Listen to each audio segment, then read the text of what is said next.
Welcome to Talking TSM, the Game House's talk show about TSM's LCS team. I'm Robert Haynes, your host and your guide into the world of TSM. Well, my friends, it's a happy weekend for us. It's a good weekend for us as TSM fans. Was it the perfect weekend? No. Are we making progress as a team? Maybe. Are we good at best of ones against good teams? Probably. There's a lot to be discussed this week. And to be completely honest with you, I think I'm going to try to get through these games relatively quickly because I think it's better that we focus on where we're at in the standings, like what's going on going ahead. So I'm not going to spend as much time on these games as I normally do this week because I think it's better for us to focus our attentions on, the playoffs. Playoffs? Talking about playoffs? Yeah, we're talking about freaking playoffs, man. We are talking about freaking playoffs, my friends. All right, so first game of the weekend. EG. We all know this was an important one.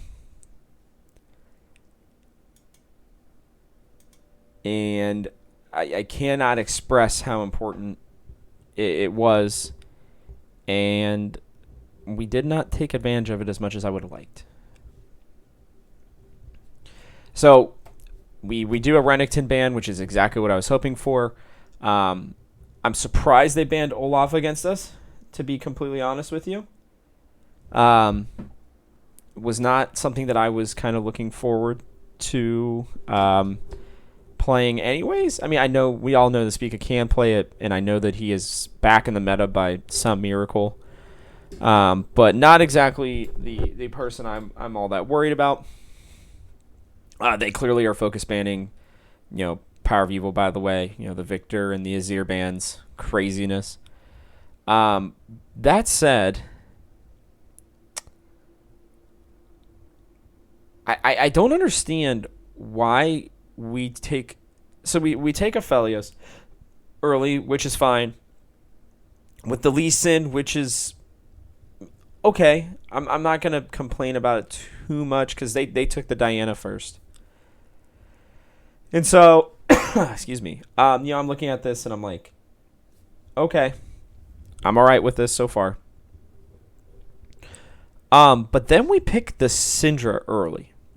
Now, I understand that maybe we're worried about getting banned out. They've shown the Lucian. We are pretty sure that Lucian's going in the mid lane because Jizuke likes to play it. And I do understand that in terms of the 1v1, maybe Syndra's okay. But, she's not strong right now. She's just not. She doesn't do the damage necessary until pretty late in the game. And I understand that, Syndra's been a very good pick for TSM as a whole, between Bjergsen and PoE. Syndra's been a solid pick. But I just don't understand it because I think that there were three options that I would have preferred. If you're going for the late game scaling champion, why not play Orianna or Ryze? Both of them are way better right now than Syndra, in my opinion. And even LeBlanc was still open here. I mean, you want a freaking kill lane, man? I look at this team the way that it ends up being built by evil geniuses, and even what they showed to start, with the Diana, I believe it was the Gnar and the Lucian. I know Diana and Lucian for sure. LeBlanc is great. into those champions because first off, he can pick off or do a ton of damage to either of them, and if either of them alts or is looking like they're going to alt, she's able to jump out of anything there, and even in lane, she's able to harass Lucian. Like again, I understand that Syndra has a nice stun and everything, but it's just there's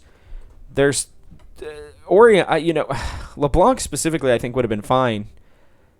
And I know that she's much more bursty, but like, and doesn't scale as well into late game. But if you look at the way, I mean, we got Aphelios. You don't need any other late game insurance when you pick something like an Aphelios. I mean, the late game on that champion is unbelievable. So I didn't really like it. We even left the Thresh available for them to ban. They didn't do it. We pick the Dr. Mundo, which I'm sitting there praying. I'm like, please be top lane Mundo and Lee Sin jungle. We know Spica can play Lee Sin. Please do it. They make their 2 picks. Don't even think to take the Thresh from us. We still get the Thresh at the end. Doesn't even matter. Unbelievable. But, I stated this before the game, so don't, I'm sure you could probably go back into the Talking TSM Discord and even see it. I don't like Mundo jungle much when you have a player like Spica who needs to have impact around the map. Which is why I was like, hey, I know that Huni is a good Lee Sin. He's a pretty solid Lee Sin. I would say he's probably one of the top maybe 4 or 5 Lee Sins in the LCS. We've seen him hit unbelievable kicks. But I would have rather seen him on the Mundo, even if it is into a Gnar. I know that's not a great matchup for him, but whatever. I don't care. It's more important that Spica has playmaking ability, and on Mundo, he does not. And we will see it throughout this game why it was not a good pick. So you get into the early game. Syndra's pick is making even less sense. It's so far behind. Like, the only lane that is winning is bot. And remember, we counterpicked this Syndra. We get a good first blood. Unfortunately, lost misclicks. And takes the Lantern back into range for Danny's Ziggs. Meh. We do get the first Drake off of it. And then we make our first Rift Herald mistake in a while. They've cleaned that up a lot. I think most LCS teams have. But, we tried to get Spica in there with Blast Plant, tries to smite it and then take the Lantern out. Problem is I don't think that they saw that Danny was there. Either they did or they just didn't care. But, Sword Art gets picked off. Not ideal. But then Spica steals the second Drake somehow. Again, as Mundo. Like, let me tell you, that's not an easy champion to steal on. Like, you guys got to understand, when you're smiting as a jungler, it's all about timing it with one of your abilities, right? And knowing, okay, my ability is going to do about this much damage to the dragon. So if I combine this ability plus smite, then I should be able to get it before they do. And that's why it's important, in certain fights, that you understand, like that's why it's also important that there are champions that do a certain burst amount of damage with an ability as a jungler. Munoz doesn't really have that. I mean, his cleaver and his new E do a little bit, like a decent amount of burst, but like it's still kind of tougher to hit it than, as like a Diana, where you hit a Q, you do QE, smite. And that's a pretty significant and quick amount of damage. So, pretty crazy that he gets a steal there. Huni jumps in, gets a great kick to get us right back in the game. After we've just lost bot tower, which to a Ziggs is going to happen. I'm telling you, I swear, I think Ziggs and Silas are like, they give me PTSD every time I see them. I swear. Like, those Damonte games, I think it was, last year with Ziggs, dude. Ugh, my God, horrifying. Anyways, we get the good trade of top turret as we head into the mid game. PoE presses his skill button as as my friend Michael calls it, also known as his ultimate. Just, clicks on Danny and deletes him instantly. And, that's where this Syndra pick is solid. Against the squishy member like Danny or Jizuke, if he's actually ahead and has items, sure, he can just press R and delete stuff. I totally understand it.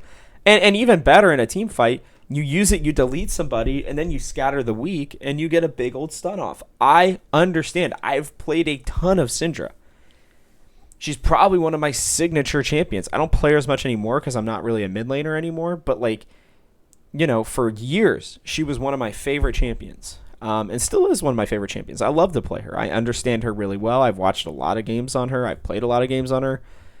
I understand why Syndra's a good pick overall to a certain degree, but just not right now in this meta. But either way, it's nice. We give up the third Drake, which is what it is. But then, PoE is out of position again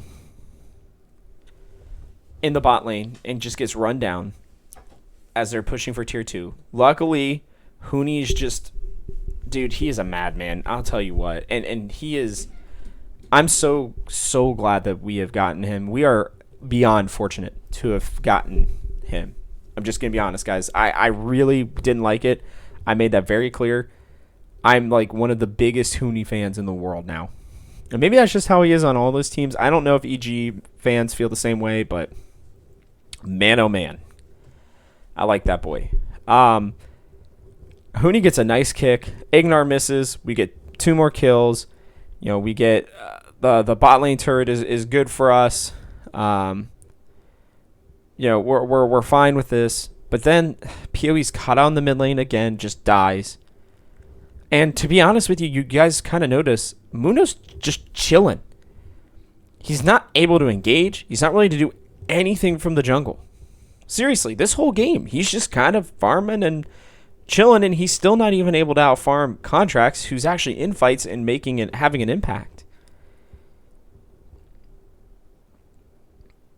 I don't know, man. PoE gets caught out again.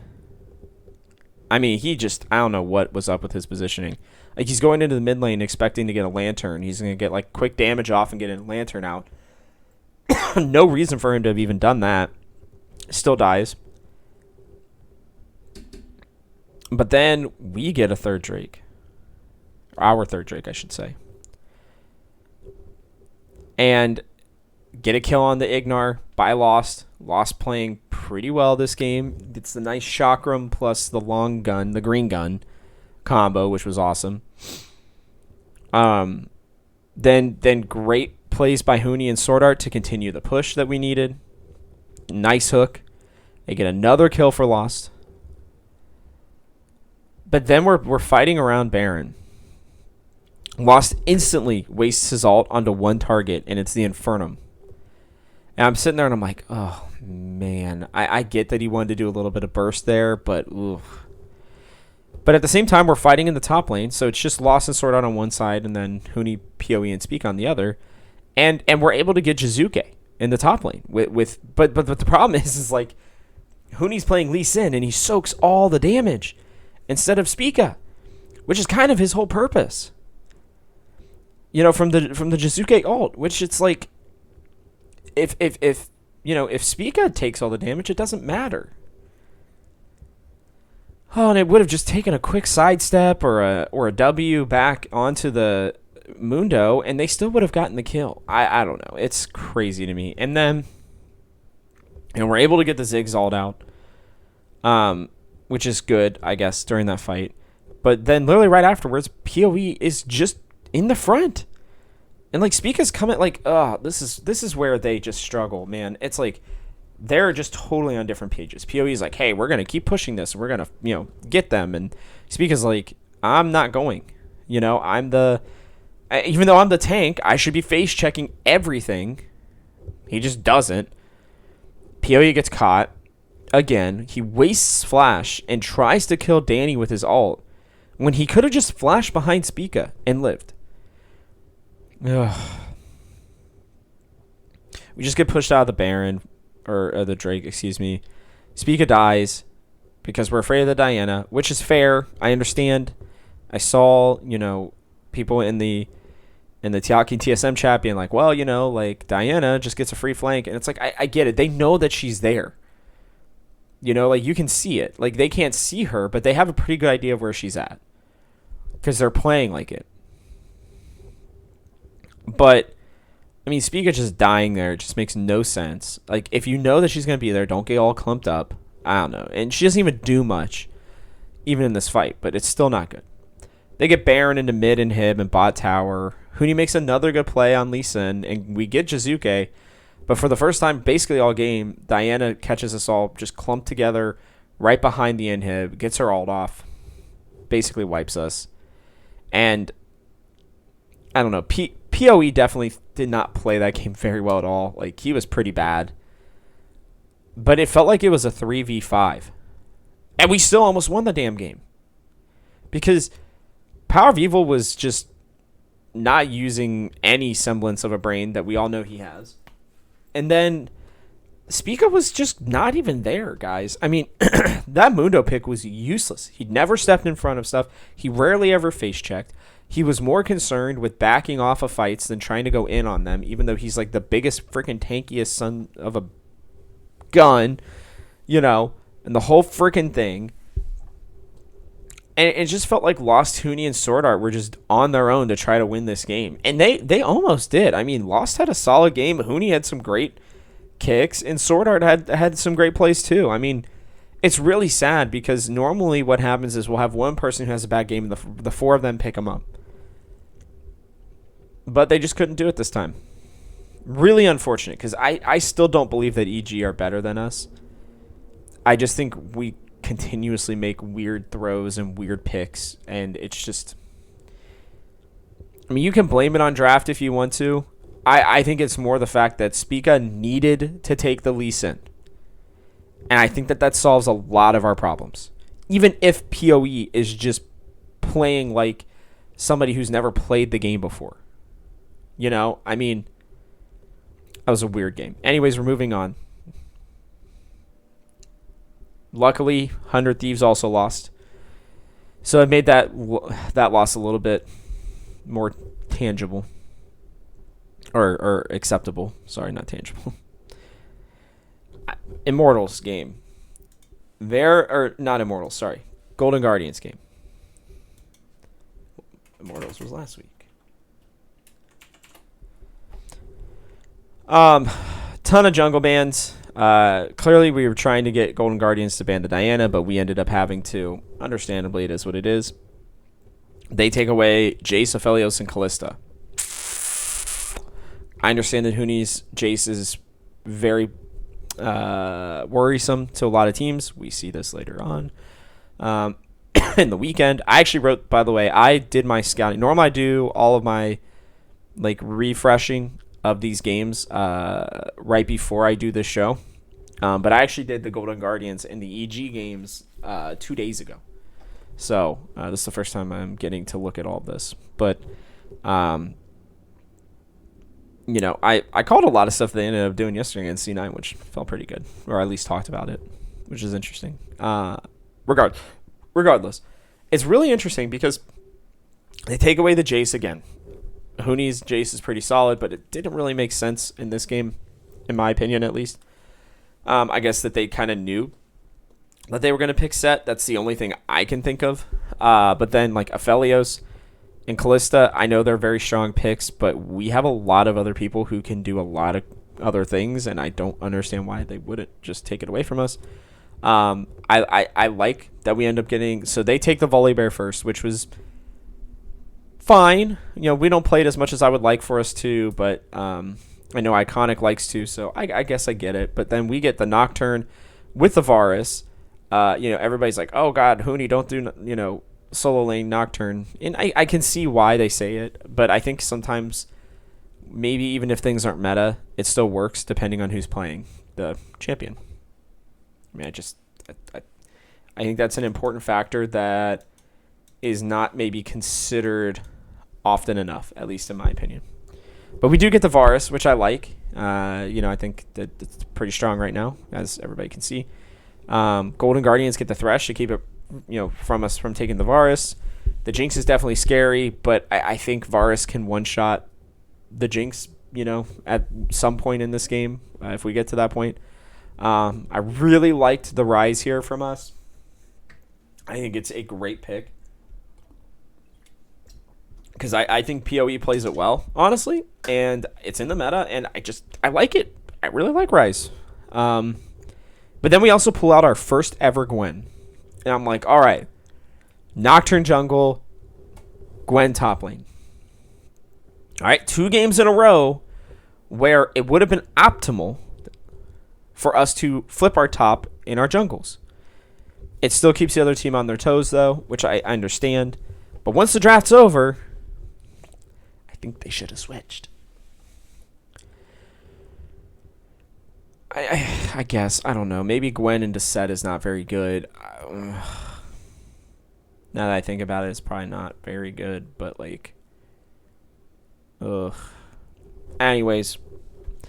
We finally get to see if we're going to be afraid of set or not. They end up picking the set, which, again, is what it is. But then they also get the Sylas. Ugh.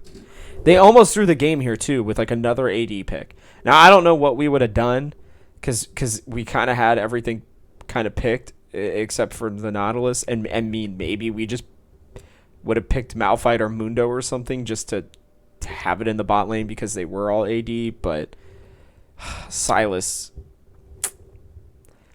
can get the Nocturne ult, can get the Varus ult, can get the Nautilus ult, even the Gwen ult if he really wants to, or the Rise to get in or out of someplace. I mean, oh, God, man, that champion is just... The fact that we still don't play that champion is just concerning. I understand that he's not, God tier necessarily, but he is just so valuable, in my opinion, right now. I do think they probably need to nerf this champion at this point, but whatever. Anyways, our top gank is awful. I don't understand what we're doing. They take so long, Power of Evil just uses the Rise to get around to the tower. I understand his positioning, but they should have just started it. They should have just started as soon as he got there, and they should have just taken a little bit of tower damage, then allowed Spica to come in and clean it up. Or you just wait for Spica before PoE shows up. They did not know that we were there, just so you know. They had no idea. I mean, is it likely that we're there? Sure, maybe at least with one person for a deep gank. But what the heck were we thinking, man? Ugh. Bad. Olive, a Blaze Olive can just see, oh, there's 2 of them there. I got plenty of time to TP. Even takes too long, in my opinion, to use his TP. Then as soon as Power of Evil is there, he TPs. They aren't able to wipe out the set because, well, Set has his W still. He doesn't have the stun, which is fine, but he still has his W to just mitigate all that damage. And it's just a botched, terrible gank. And Blaze Olive gets a free kill on Sylas. Yay. And then, we're in the mid lane, and we're needing to back up because Power of Evil is, already taken a bunch of damage. He's, 300 and is easily getting deleted. And Sora just takes this insane hook. And Spica's, not even interested in making a play. You watch him, not even close to being a part of a fight there. And this is what I'm talking about, with Spica. These are things that worry me. I like the fact that he's not willing to take a fight when his teammates make a bad decision. That's okay. But the communication there from him needs to be back off. Just not do anything. Instead, Swordart goes in and we lose 2. Then we are freaking down 2k gold at 5 freaking minutes. And this is where the Gwen isn't that great in the jungle, by the way, guys. She is totally useless early. I've played her. I can tell you until you get your ultimate. And even then, until the later mid-game, she just isn't all that useful. She doesn't have any sort of CC to get any stuns or any slows. She's just kind of useless. Sure, she can farm all right, and yeah, she's gonna do a lot of damage in team fights. But like, if Golden Guardians were smart, they would have just split pushed. Silas and Sett can very easily split push against our team. They probably should have, and they didn't, but whatever. We end up having to give up the Drake too. Luckily, though, I don't know if maybe this was intentional or not, but we're ganking the bot lane. Lost uses ult right away, which I don't know if there's a miscommunication there. I don't know if it is, if it's likely or not. Like, I don't really understand what the purpose of it was, but maybe he was just trying to like bait them into being like, oh well, he got his ult out, now we can come in. Either way, Power of Evil and Spica get down there. We get 2 kills on the Lost. And I'm like, okay, Varus with 2 kills now. That's scary for all of them. It doesn't matter because, the only person who can really just soak up the damage on this team for them is Sett. It's kind of hard for Silas to come in if he's been poked down to 400 health, even with his Kingslayer heal. I mean, it's not enough. They do get dove bot lane. Lost gets a kill. And then Huni dies top lane. And I'm like, oh my god, it's 6-3. Lost has all of our kills. It's going to be a tough game, guys, because Lost, I believe in him, but that's still going to be... That's a lot of pressure on his shoulders, and that's not really his role on this team right now. So I'm kind of feeling not great about this game. But then PoE and company are able to just turn around a disadvantage in the bot lane into 2 kills, a Drake, and a frickin' tower. And I'm sitting there like, okay, that's good.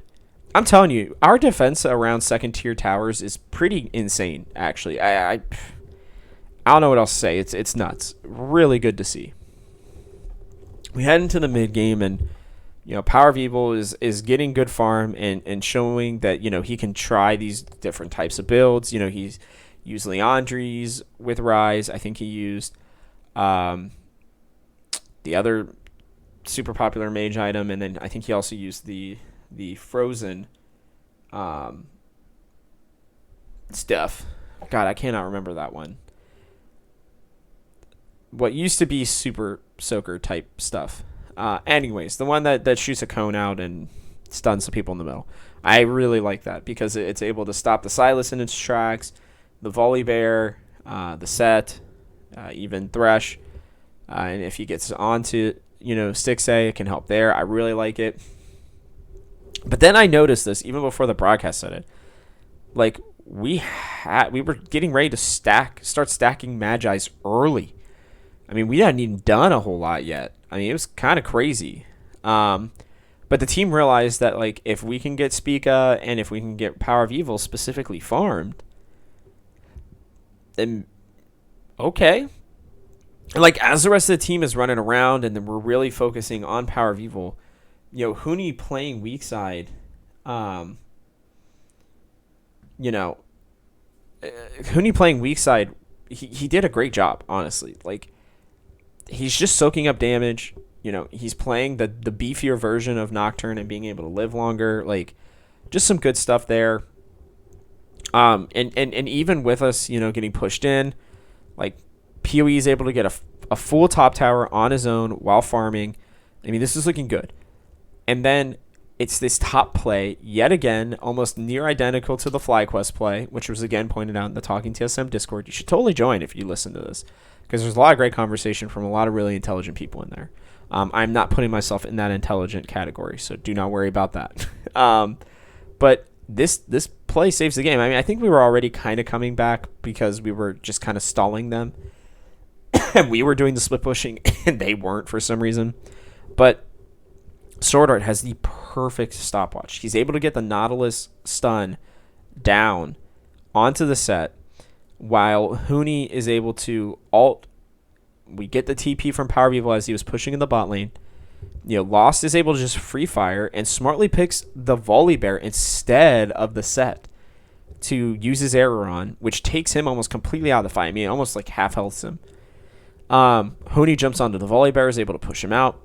The rest of the team just absolutely crushes Sett.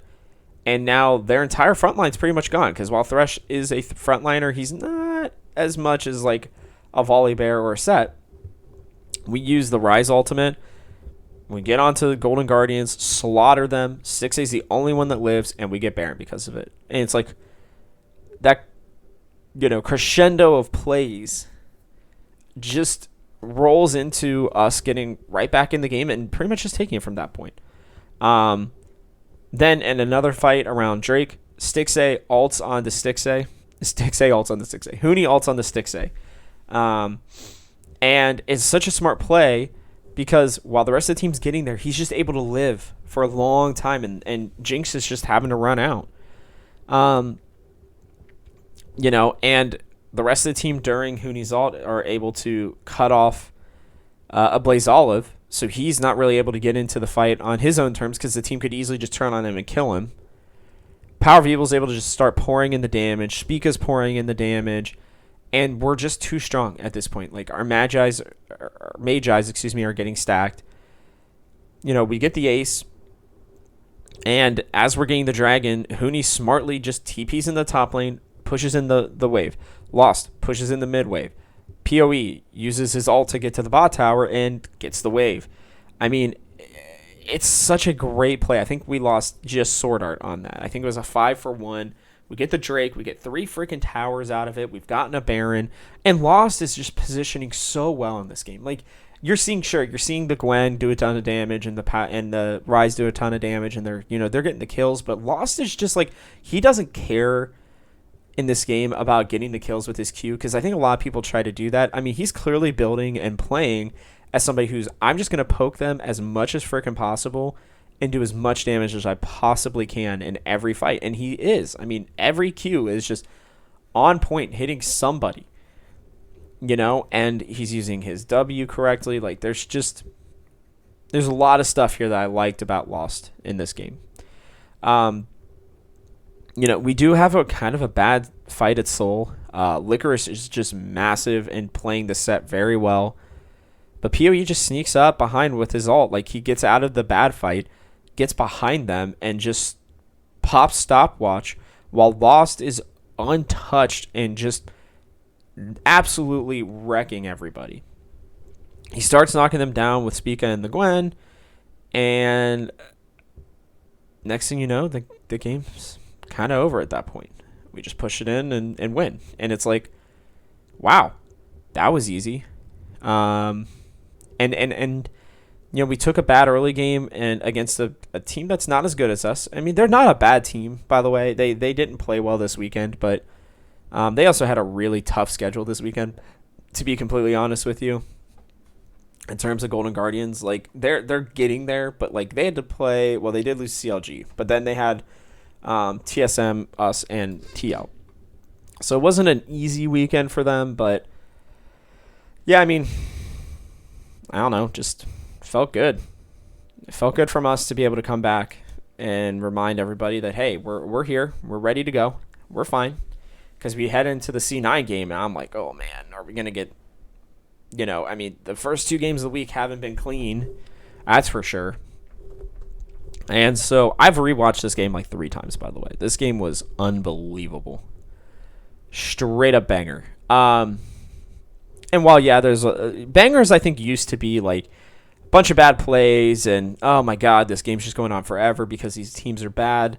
Sure, there were some bad plays made by both teams in this game, but I do also think that they just played each other really well. And I think our region is leveling up personally, but you can disagree, whatever.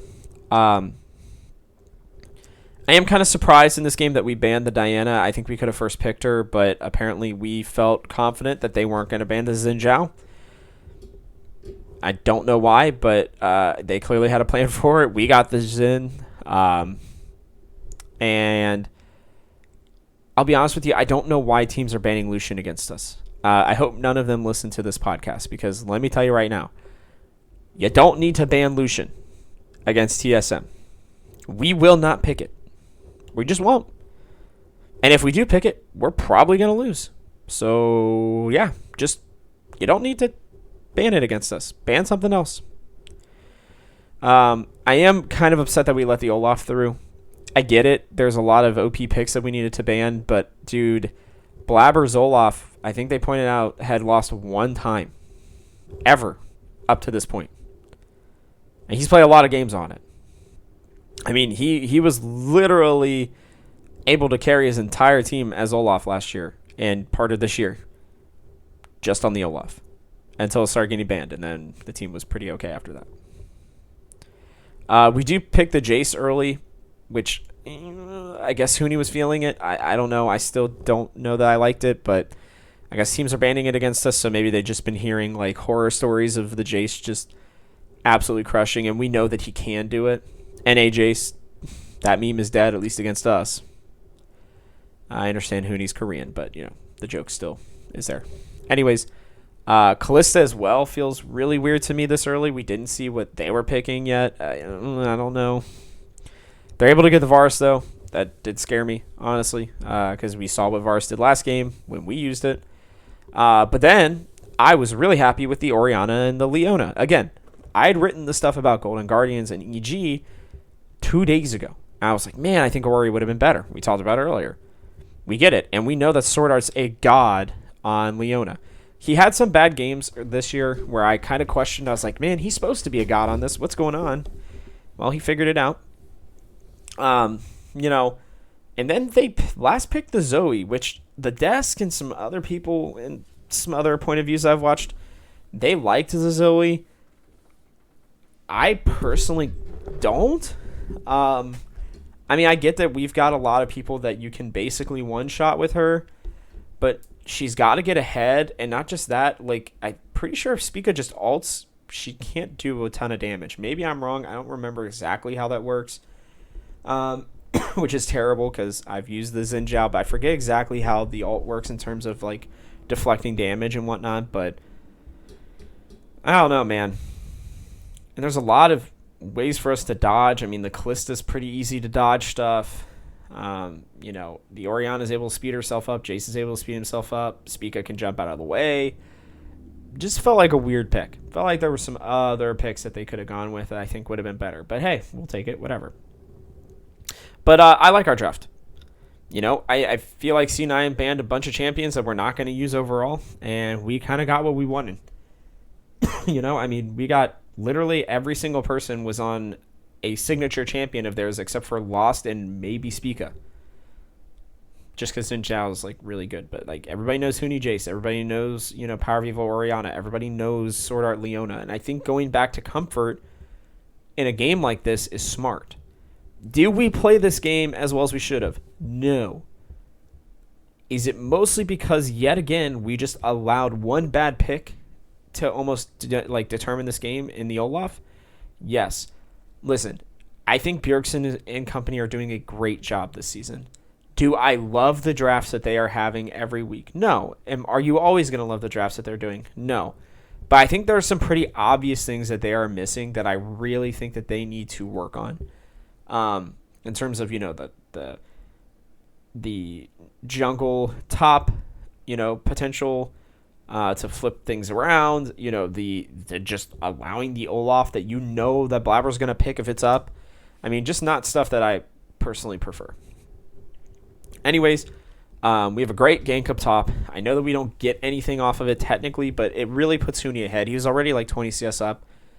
This kind of solidifies that. We get the Rift for top, and Huni's already ahead. We get the top lane, and we get a tower.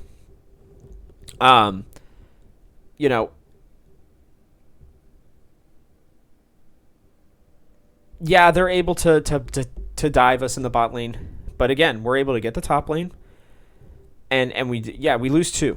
But losing Sword Art and Lost at this point is not detrimental to the game plan because PoE is able to get ahead and get a tower plate or 2. Lost and Spica just take the full-on tower. Fudge is kind of irrelevant at this point.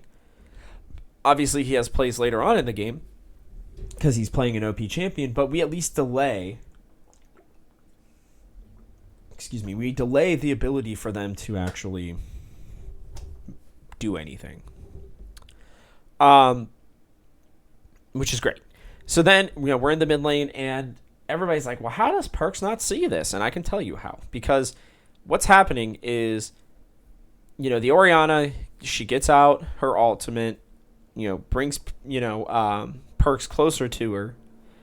And the damage is there, like, it's pretty low. And everybody's like, well, why doesn't he flash it? Because realistically, like, if he sees the Q coming from Orianna, he can dodge the QW. It's not that hard to dodge that. But people don't realize this because they're like, well, why doesn't he dodge the Jace? He doesn't see the Jace. Huni's able to hit this mostly from Fog of War, right? And if anything else, like, Perks is focused on the Orianna. So this is a great play by Huni. He flash, QWs before Perks has any time really to react. Next thing he knows, he gets a shock blast to the face, and Huni from downtown just knocks him out. I love the fact, and they mentioned this on the broadcast as well, but I love the fact that, like, Huni takes his lead in the top lane, understands that Fudge is smart enough that he's just going to, try to just sit there and freeze the lane. And he's like, screw it. All right, I'll take my advantage, and I will move it around the rest of the team. Absolutely great at what he needs to do. Then we get Perks again. And again. Like, this is crazy, Sword Art comes in.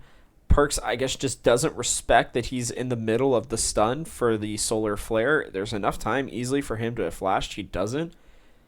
We just get a kill on him. Spica, Power of Evil, and Sword Art. He's a dead man. Maybe he just accepted his fate. Maybe he's just like, well, I'm going to die either way. So, whatever.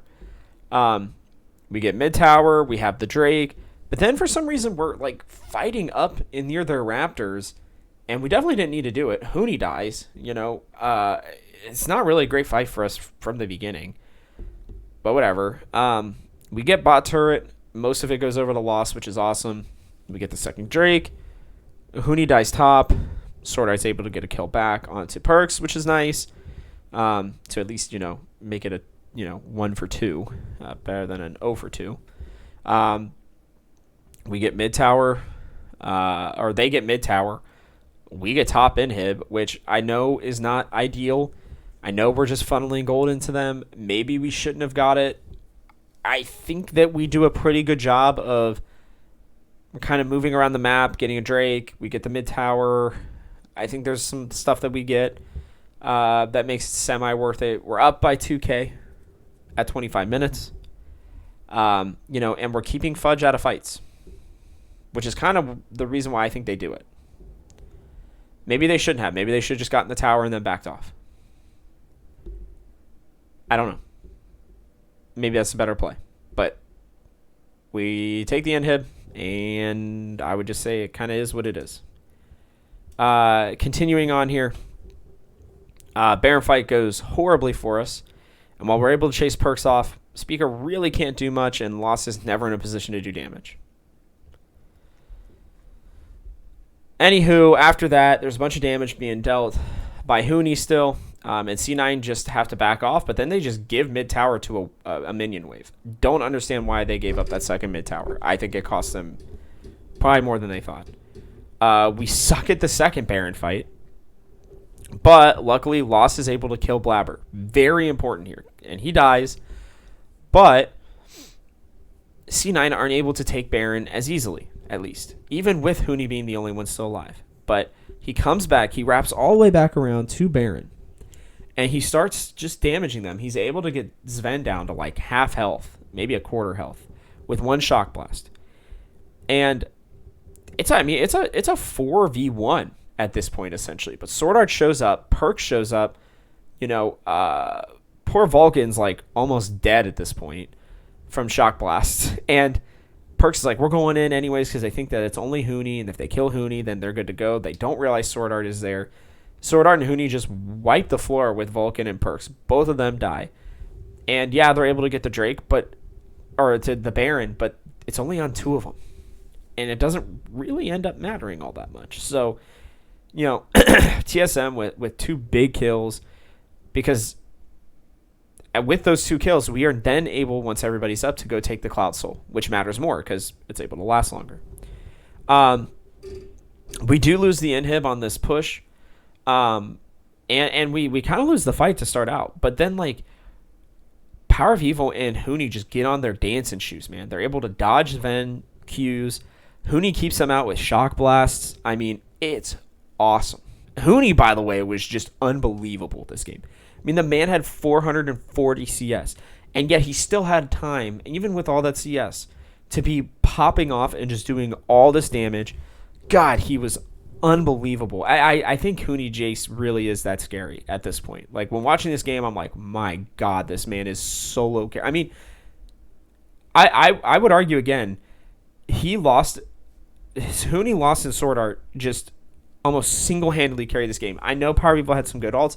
He had some decent damage.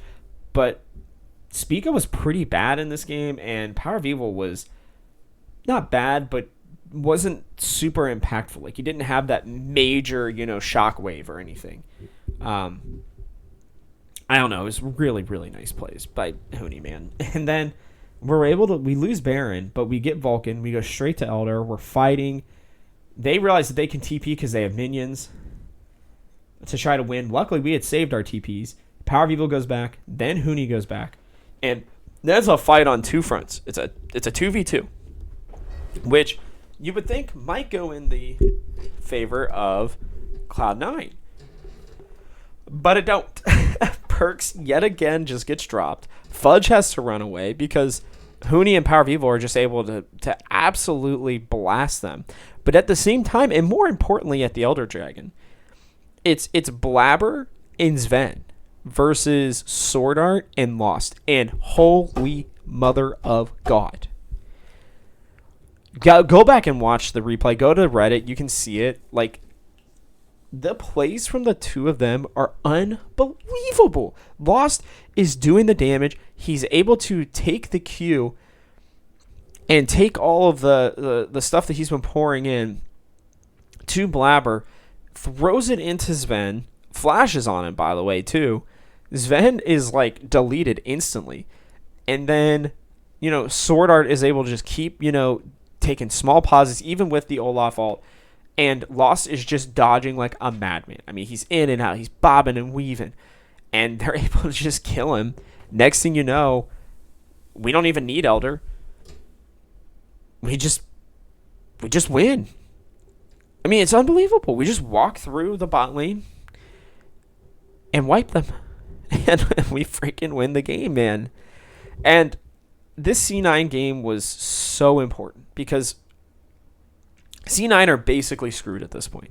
All right? Let me give you guys a quick breakdown of the standings, okay?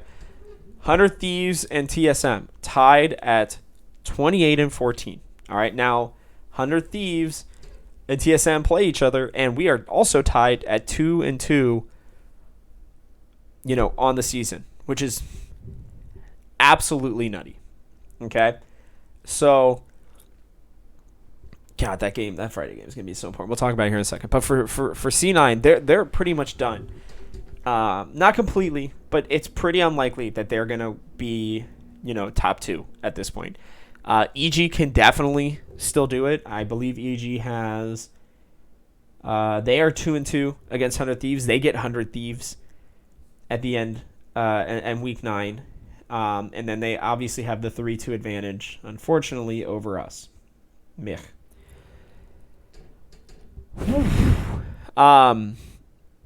But this kind of puts us in a position for first place, guys. Because if 100 Thieves or us go 1 and 2 or 0 and 3, EG would have to go at least 2 and 1 to take a spot off of us, potentially off of 100 Thieves if they do. I mean, they can still finish first with a 2 and 1 weekend for Evil Geniuses. For Cloud9, it's going to be a lot tougher because while they do have the 3-2 advantage over 100 Thieves, they definitely don't have it over us, right? And we are the only 4 teams vying for it. But like for C9, it's pretty tough because they don't get another chance at either of us. And I don't think their weekend is super hard, but God, EG's got a hell of a weekend, man. Whew. But C9 have EG, Dig, and TL. Right? And I mean, if they lose even one of those games, they're done. They cannot... Well, if 100 Thieves goes 0-3, then...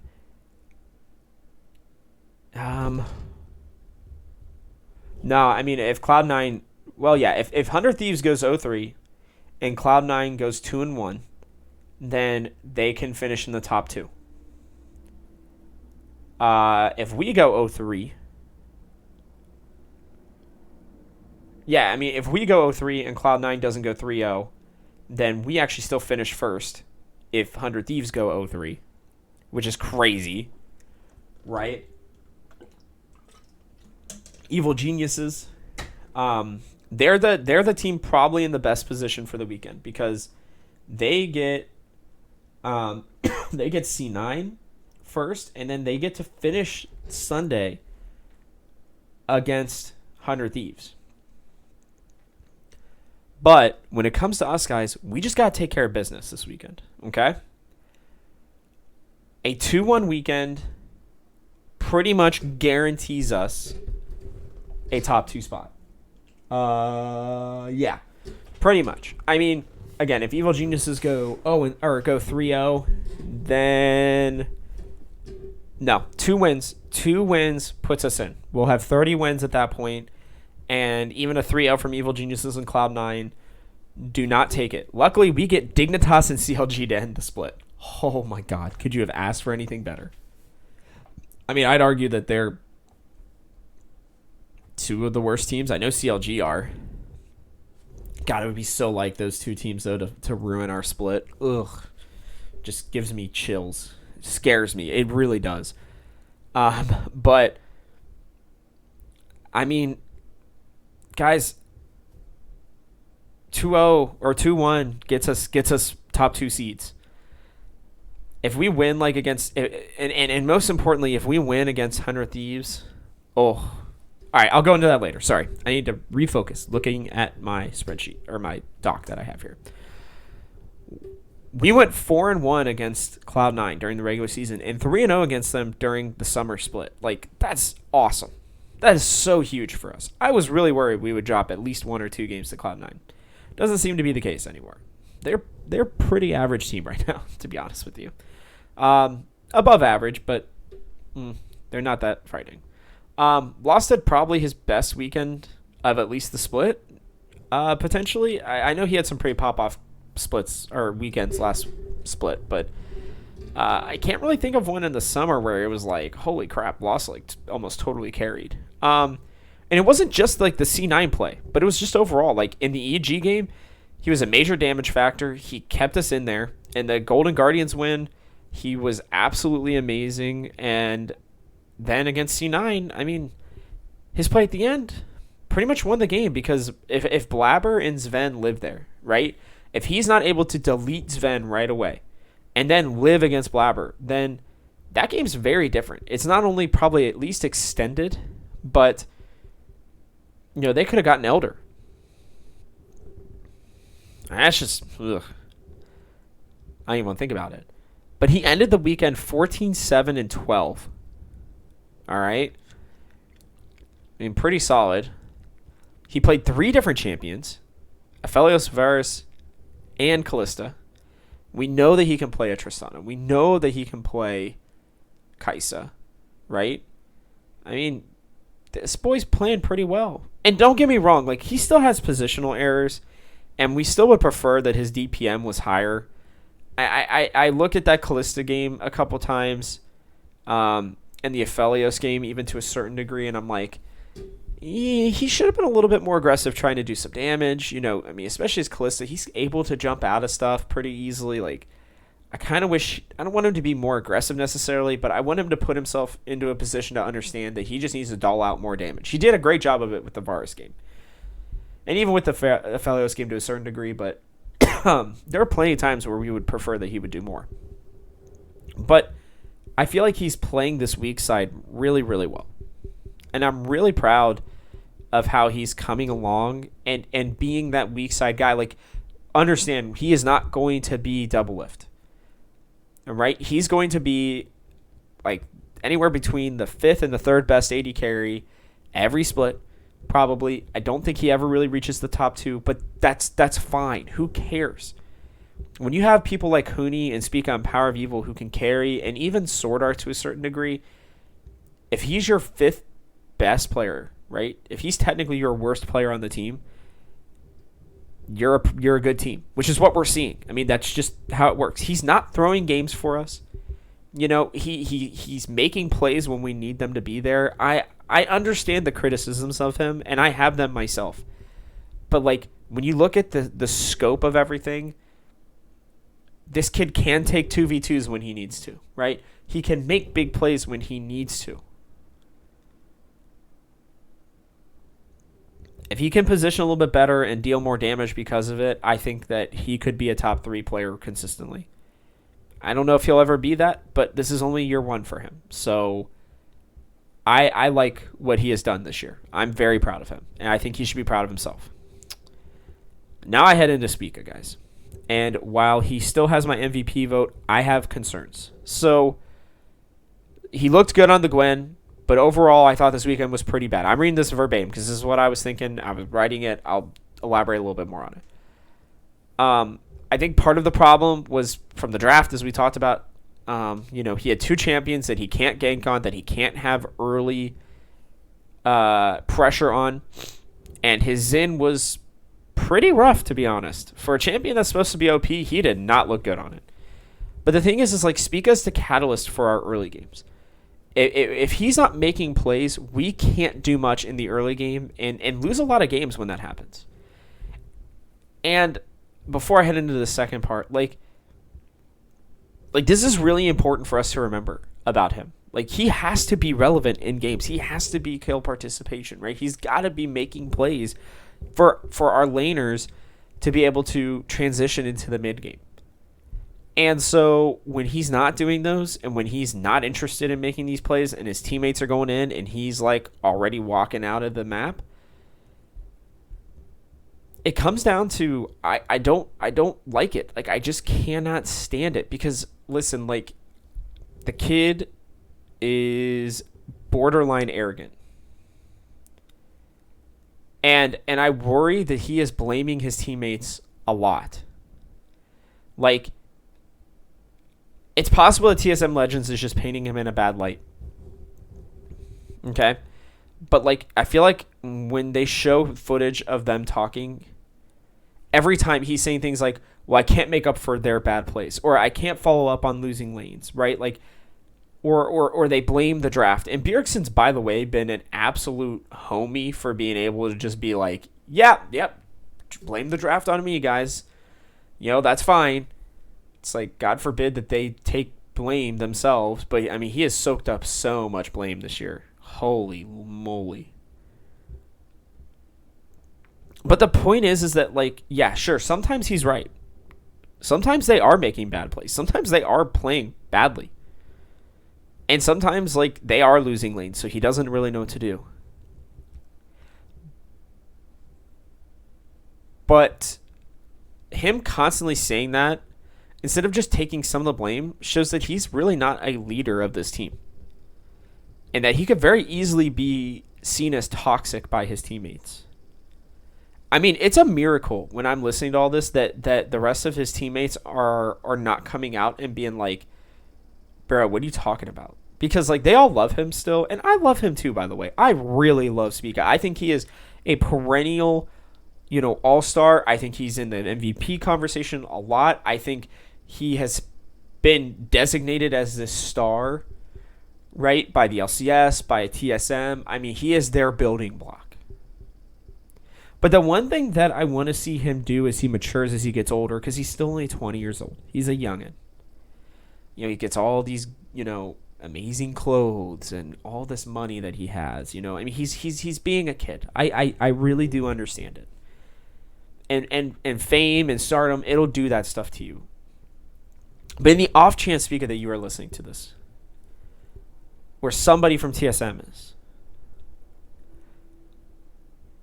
please try to teach him some humility and some ability to kind of take some more things on his shoulder. Because the thing is, like, he'll say these things in the interviews, so clearly he understands it. But his problem is that in the moment, right? Like, because, like, you can see, like, there's a stark contrast in TSM Legends this last weekend where he's talking to the team. He's clearly frustrated with the way that they are playing. and rightfully so to a certain degree, I'm sure. But then, like, when he's in his interviews, he's like, oh, yeah, he's laughing. And he's like, yeah, that's on me, like, blah, blah, blah. And it's like, I hope that he says that to his teammates. And I hope that it's just that TSM Legends are showing some of the bad side of him. Because I love that kid. I want him to be our superstar. A superstar jungler, I think, is such an important and integral piece that you can build an entire team around. I think jungler is possibly the most important role in League of Legends right now. To be completely honest with you, the best teams in the world have great junglers. It's very rare that the jungler is a side piece on a great team nowadays. And we saw that. I mean, how many good TSM iterations did we have where we had people like Armeo and Acadian and Dardock and, like all these different mat junglers, right? And sure, they were better when they weren't on TSM, whatever, ha ha ha, Bjergen 5 wards or whatever. I don't care. Like, you look at the game and the way it's developed, you got inspired over in the LEC, right? You've got Whippo, who's been playing a very nice jungle. I mean, Treats has made SK even half of a team because of how well he has played as a jungler, even though he's not naturally a jungler. I'm trying to think of... I mean, Mad Lions, like El Yoya, has been really big for them. For us, Closer has been big here in the LCS. When Blabber is playing well, C9 are a better team. Closer has been great this year. Svenskeren has played a supporting role for sure, but like he's been a high impact jungler. Contracts, when he's come in, has been a high impact jungler. Junglers are super important, and I want Spica to be that guy. I know that he can be, and we've seen it. But his attitude towards certain fights, I mean, you can see it. I mean, the kid is just walking away from fights, and I get it. His teammates maybe are making a bad decision. Whatever. But be vocal. We've heard it. Like, they have trouble communicating at times. They just get shut down, and it's like one bad gank, and Spica sometimes is, like, out of the game. One good gank, and he's totally in. It just feels like he almost goes mentally AFK at times. Maybe I'm reading into this too much. I don't know. But there's just... I have issues. I'm a little worried about it. I really hope I'm wrong. Because I don't want his career or this team to be ruined because of toxicity. They have way too much fun. They seem to really like each other. I worry. I worry a little bit. I hope I'm wrong, though. I really, really, really, really, really, really hope that I am wrong. Sorry, that's my rant. Oh, by the way, like, can we... Hey, Bjerg. Hey, Curry. Hey, Case. Can we stop giving him junglers that have no impact on the game? No more Mundos. Preferably not Gwen, but if you have to, whatever. I know that they can have impact, but this team I don't think plays well around it. I think we saw that. I hope that they learn that. I am not the expert. I am not getting paid to coach this team or to study League of Legends. Well, I do get paid, I guess, technically to study League of Legends, but not in the way that they do, right? I am more of a commentator. I am a gold level jungler who is just commentating on watching. I understand that. I trust them emphatically. And I hope that either they learn how to make those junglers more useful, or I hope that they just don't use them in that kind of capacity. Ending on a positive note. Guys, if we win against 100 Thieves, I think we're good. I think we get first seed at that point. Because I think we're going to beat either, Dignitas or CLG. We only need one win at that point. If we beat 100 Thieves, we need one win, and that is first seed. Friday's game is so unbelievably important. I cannot wait. And the sad thing is I'm not even going to probably get to watch it right away. I'm going to probably just have to like turn everything off and watch it on my own when I get home. Which I don't, God knows when that's going to be. So I don't know. That game is unbelievably important because they're yes, EG could theoretically catch us with a 3-0 and a 1-2 from us. Right? I mean, we just can't go 0-3. I mean, that's the biggest thing here. I cannot emphasize that enough. As long as we win one game, like literally, even if we just won one game against 100 Thieves and EG are not able to go 3-0, then we win. That's how important this Friday game is. It's like you win on Friday, you got top 2, period. Okay? There is next to zero way. Well, no, there is still a way if 100 Thieves goes 2-1 for the rest of the weekend. But then that would actually we would no because EG and 100 Thieves play each other. So if we win Friday, we are guaranteed a top 2 spot.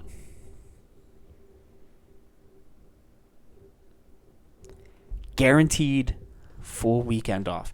Guaranteed one series win away from Worlds, guys. God, we better come out with fire on that frickin' Friday match. Looks like 100 Thieves maybe struggle a little bit having to play at home, guys. They've been faltering these last couple weeks. They are a beatable team right now. Evil Geniuses are a beatable team right now. Cloud9, not as good as everybody thought they were.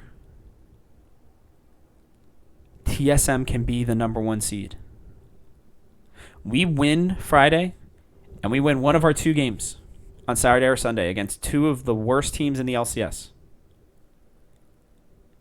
And that number 1 seed is ours. Period. We win on Friday, and we have a top 2 seed. Win Friday, period.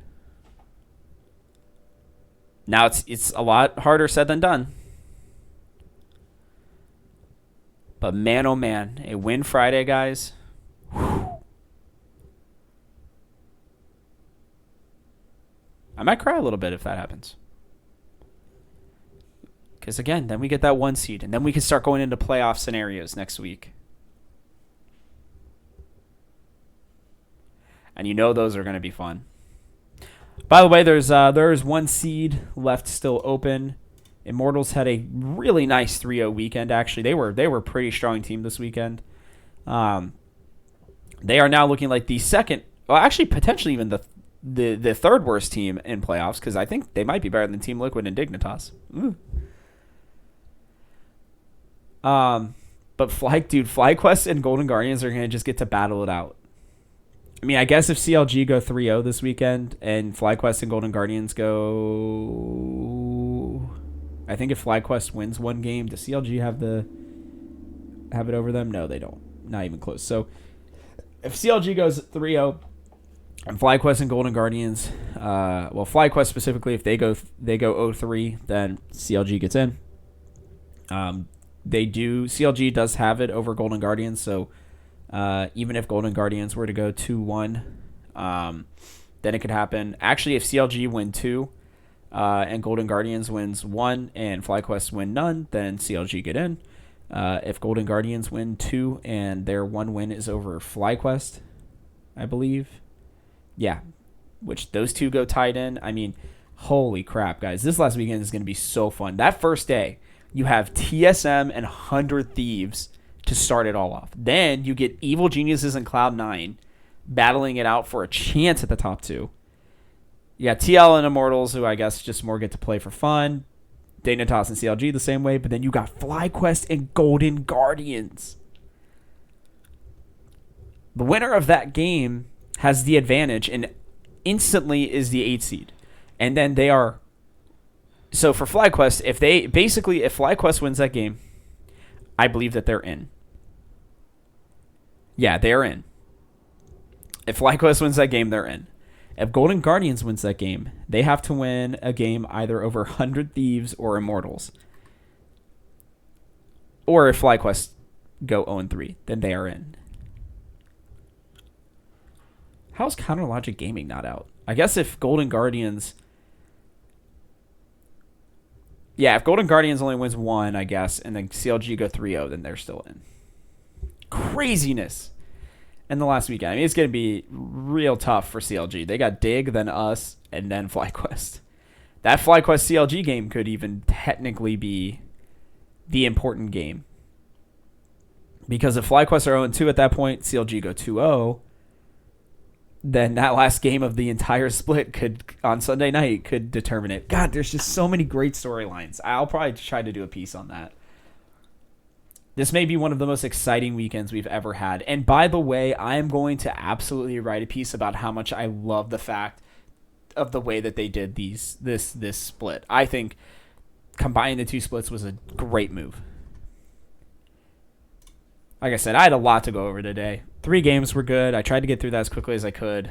But, guys, I'm just so freaking pumped. 2-1 weekend for us. A 3-0 weekend would be awesome. But I'm not going to overstate the fact that as long as we can win on Friday, it's almost, not completely, but it's almost to a point where the rest of the weekend doesn't even matter. Just got to win on Friday, guys. If I'm TSM, I don't even scout CLG or Dignitas. I don't even care. You don't even come up with a plan for them. You spend the entire weekend on 100 Thieves because I think you could beat CLG or Dignitas, at least one of them, without really even thinking. Gonna be honest. So, we'll go over that on Thursday. It's gonna be fun. I will probably spend the entire time going over 100 Thieves game with us. Actually, let me know in the comments if you would prefer that. Or just message me on Twitter or on the Talking TSM Discord. If you like this show, please take a second to like, subscribe, and comment if you're watching on our YouTube channel. Hit that bell icon so you don't miss another episode. Thank you for continuing to make this the #1 TSM LCS podcast. Please share this with your friends. You can find me on Twitter at TGH Robert Haynes or the Gamehouse at TGH Esports. Lastly, head to thegamehouse.com. You guys, there's a ton of content. Seriously, we got all this stuff coming out for this week with the LCS. You have the MLB trade line, the NBA draft. Madden ratings are coming out. A lot of cool stuff going on right now, fam. And all the Blizzard stuff, which is not cool. But it is news. And it is something that you guys should be aware of. So definitely go look at that too. With that, thanks for tuning in. The show comes out every Monday and Thursday and is exclusively for your TSM ear holes. I'm Robert Haynes, and this has been Talking TSM. See you on Thursday.